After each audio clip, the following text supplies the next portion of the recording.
धवलेश्वराय वालालिंगाय नमो नमः। दीपं यदि परं ब्रह्म दीपं यदि जनार्दनः दीपहरतु मे पापो पूजा दीप नमस्तुते।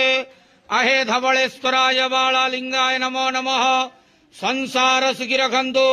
आज शुभ रविवार रे समस्त श्रद्धालु भक्त मानक श्रीपद करंतु मनस्कामना पूर्ण करंतु कर्म क्षेत्रोन्नति करंतु ग्रहरिष्ट खंडन करंतु जगतर मंगल करंतु विश्वर कल्याण करंतु आपणकर नाम विख्यात करंतु सेवकर डाक श्रवण करंतु समस्त गुआवसा भक्त मानकर मनस्कामना पूर्ण करंतु जो जो भक्त माने आपणक पाखरे मानसिक रखिछंती तांक मानसिक पूर्ण करंतु।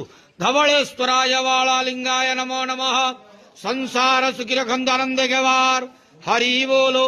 आज शुभ रविवार रे समस्त श्रद्धालु भक्त मानक श्रीपद करंतु आनंद गेवार हरि बोलो। धवलेश्वराय वालालिंगाय नमो नमः।